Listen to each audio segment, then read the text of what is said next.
ఒక్క వ్యక్తి మూలంగా చూడలేని 1000 మంది ఇప్పుడు చూడగలుగుతున్నారు. I just made it one less. Oh. Wow. She's just one of 1,000 blind people we help from around the world. The surgery is that simple. They can see again.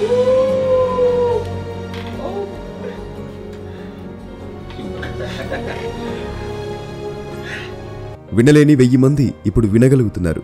That we're gonna help hear again, and she hasn't heard her mother's voice in 4 years. Can you hear? I love you. Without causing any damage. Can you hear me talking now? Yes. Oh my God. Wait, he can hear me. I'm gonna cry. You just saved my dad's life. కటిక పేదరికంలో ఉన్న 100 మంది ఇప్పుడు ధనవంతులుగా సంతోషకరమైన జీవితాన్ని జీవిస్తున్నారు. అంతేకాదు ఈ ఒక్క వ్యక్తి మూలంగా ఎన్నో వేల మంది జీవితాలలో ఊహించని మార్పు చోటు చేసుకుంది. కరెంట్ సప్లై లేని నేపాల్లో ఉన్న ఓ కొండపై నివసిస్తున్న కొన్ని 100 మంది జీవితాలలో కరెంట్ కనెక్షన్ తీసుకొచ్చి వెలుగును నింపాడు. పుట్టినప్పటి నుండి అస్సలు నవ్వలేని 100 మంది పిల్లలను ఆపరేషన్ చేయించి వారి జీవితాలలో నవ్వును తీసుకొచ్చాడు. ఆఫ్రికాలో పాడైపోయిన ఓ స్కూల్ని తిరిగి బాగు చేయించాడు. ఆఫ్రికాలో ఓ మారుమూల గ్రామానికి కరెంట్ కనెక్షన్ తీసుకొచ్చాడు. పక్షవాతంతో బాధపడుతూ నడవలేని కుక్కలను నడిపించగలిగాడు. అనాథ పిల్లల కోసం అనాథాశ్రమాన్ని కట్టించాడు. అలాగే వైద్యం చేయించుకునే పరిస్థితి లేని వారి కోసం ఫ్రీ హాస్పిటల్ను కట్టించాడు. కెన్యాలో నీళ్లు లేని ఓ గ్రామానికి నీటిని తీసుకొచ్చాడు. 2000 మంది కాళ్లు కోల్పోయిన వారు ఇతని మూలంగా ఇప్పుడు నడవగలుగుతున్నారు. ఓ గ్రామంలో సుడిగాలితో ధ్వంసమైన ఇళ్లను తిరిగి కట్టించాడు. ఆఫ్రికాలో 20,000 మంది పేద పిల్లలకు షూస్ పంపిణీ చేశాడు.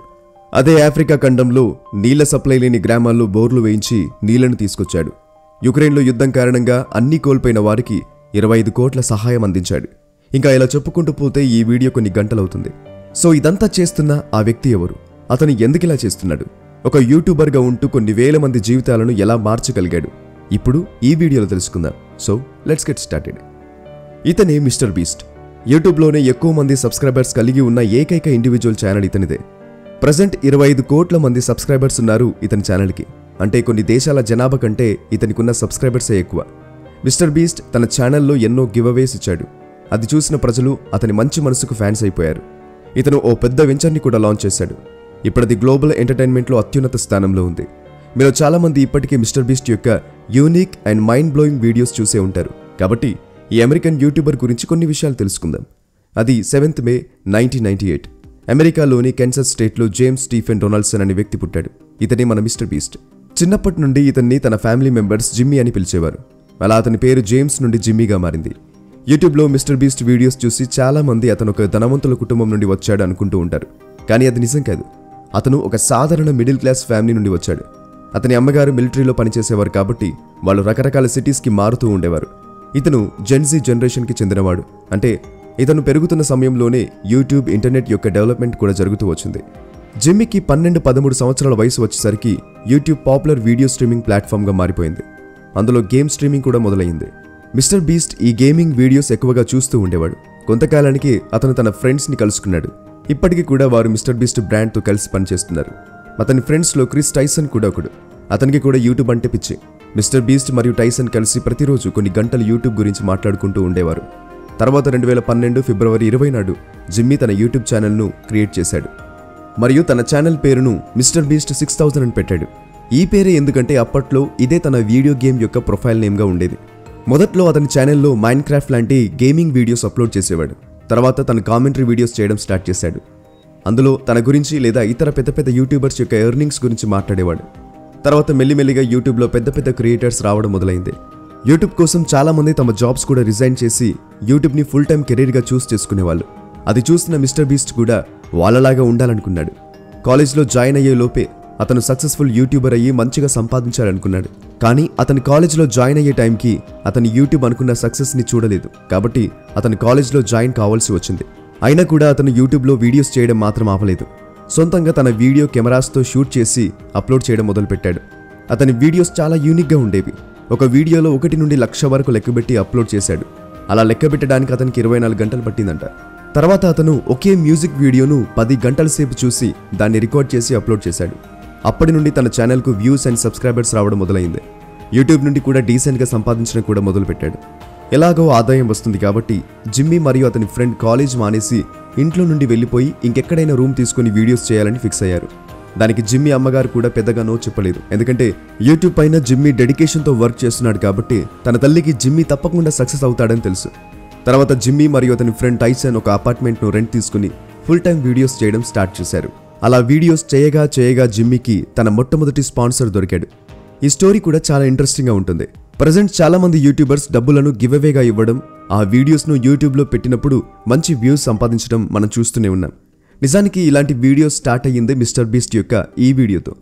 ఆ టైంలో మిస్టర్ బీస్ట్ దగ్గరికి ఒక స్పాన్సర్ వచ్చాడు. అతను తన ప్రోడక్ట్ని అడ్వర్టైజ్ చేయమని మిస్టర్ బీస్ట్కి $5,000 ఇచ్చాడు. అప్పుడు జిమ్మీ ఆ స్పాన్సర్ని ఇంకో $5,000 అడిగి ఆ అమౌంట్ని $10,000 చేస్తాడు. తర్వాత ఆ అమౌంట్ని ఒక అడుక్కునే వాడికి ఇచ్చి ఆ వీడియోని యూట్యూబ్లో అప్లోడ్ చేసినప్పుడు ఆ వీడియో చాలా మందికి నచ్చింది. అండ్ ఆ వీడియోకి చాలా స్పీడ్గా 1 మిలియన్ వ్యూస్ కూడా వచ్చాయి. స్పాన్సర్ చేసిన వ్యక్తి యొక్క ప్రోడక్ట్కి కూడా మంచి సేల్స్ వచ్చాయి. దాంతో అతని ఛానల్కి పాపులారిటీ వచ్చింది. మిస్టర్ బీస్ట్ ఫేమస్ అయిపోయాడు. మిస్టర్ బీస్ట్ ఈ డొనేషన్ ఐడియాను ముందుకు తీసుకెళ్లి డెలివరీ బాయ్స్కి, అనాథలకు డబ్బులు ఇస్తూ ఆ వీడియోస్ అప్లోడ్ చేయడం స్టార్ట్ చేశాడు. ఈ వీడియోస్తో మంచి కంటెంట్ సాధించాడు. అలాగే చాలా త్వరగా 1 మిలియన్ సబ్స్క్రైబర్స్ని కూడా క్రాస్ చేశాడు. మిస్టర్ బీస్ట్ తన వీడియోస్ ద్వారా ఎంత సంపాదిస్తాడో దాన్నంతా తిరిగి వీడియోస్ చేయడానికి ఖర్చు చేస్తూ ఉంటాడు. దాని కారణంగా తన ఛానల్ ఎలా అయితే పెరుగుతుందో అలాగే తన గివ్ అవేస్ కూడా పెరిగిపోయాయి. కొన్ని వీడియోస్లో అయితే ఏకంగా $1 మిలియన్ అంటే $8,30,00,000 గివ్ అవేస్గా ఇవ్వడం మనం చూడొచ్చు. జిమ్మీ తన ఫ్రెండ్స్తో కలిసి తన కంటెంట్ టీంను మరింత పెంచాడు. తన వీడియోస్ కోసం వాళ్ళు డిఫరెంట్ సెట్స్ని నిర్మిస్తారు. జిమ్మీ యూట్యూబ్ని చాలా డీప్గా స్టడీ చేశాడు. అతనికి యూట్యూబ్లో ఎలాంటి కంటెంట్ నడుస్తుందో బాగా తెలుసు. ఒక వీడియోని ఎక్కువగా చూడాలంటే ఏం చేయాలో కూడా అతనికి బాగా తెలుసు. అతను తన ఛానల్లో చిన్న విషయాలపై కూడా ఫోకస్ చేయడం మొదలుపెట్టాడు. ఛానల్ యొక్క థంబ్నెయిల్స్, ఎడిటింగ్ ఇలా ప్రతి ఒక్కటి బాగుండేలా చేసి ఆడియన్స్ యొక్క అటెన్షన్ను సంపాదించగలిగాడు. దాంతో అతని ఛానల్ 10 మిలియన్స్, అలాగే తన తర్వాత 100 మిలియన్స్, అలాగే ప్రజెంట్ ఇప్పుడు 200 మిలియన్ సబ్స్క్రైబర్స్ మార్క్ను క్రాస్ చేసింది. టీ సిరీస్ తర్వాత ప్రపంచంలోనే ఎక్కువ మంది సబ్స్క్రైబర్స్ కలిగి ఉన్న ఛానల్గా మిస్టర్ బీస్ట్ ఛానల్ రికార్డ్ సాధించింది. మిస్టర్ బీస్ట్ టీ సిరీస్ను దాటి నంబర్ 1 ఛానల్గా మారుతుందా? కింద కామెంట్ చేసి చెప్పండి. ఇది కాకుండా జిమ్మీ ఇతర వెంచర్స్ లైక్ ఫీస్టబుల్స్ అండ్ బీస్ట్ బర్గర్లను కూడా స్టార్ట్ చేశాడు. ఇవి మ్యాసివ్ సక్సెస్ని కూడా సాధించాయి. ఈనాడు మిస్టర్ బీస్ట్ ఆదాయం కొన్ని వేల కోట్లకు చేరుకుంది. మరియు అతని బ్రాండ్ వాల్యూ దానికంటే చాలా పెద్దది. ఒక కంపెనీ మిస్టర్ బీస్ట్ ఛానల్ను తమకు అమ్మమని అందుకు $1 బిలియన్ అంటే 7,500 కోట్లు ఇస్తామన్నారు. కానీ మిస్టర్ బీస్ట్ దానికి ఒప్పుకోలేదు. ఎందుకంటే అతని ఛానల్ వాళ్ళు ఇస్తామన్న అమౌంట్ కంటే ఎన్నో రెట్లు ఎక్కువ అని అతను నమ్మాడు. నిజమే కదా, అతని ఛానల్కి ఈ ప్రపంచంలో మరెవరికి లేని వ్యూవర్షిప్ ఉంది. జిమ్మీ డొనాల్డ్సన్ నుండి మిస్టర్ బీస్ట్గా మారిన ఈ యూట్యూబర్ స్టోరీ ఇప్పుడు ఎంతో మంది యూట్యూబర్స్కి ఇన్స్పిరేషన్. హర్ష సాయి మరియు మిస్టర్ బీస్ట్ జనాలకు మంచి చేస్తున్నా కూడా వాళ్ళు చేస్తుంది బిజినెస్ అని, ప్రజల ఎమోషన్స్తో వ్యాపారం చేస్తున్నారని చాలా మంది అనడం మనం చూస్తూనే ఉన్నాం. నా ఒపీనియన్ అడిగితే మాత్రం ఒకటే సమాధానం చెప్తాను.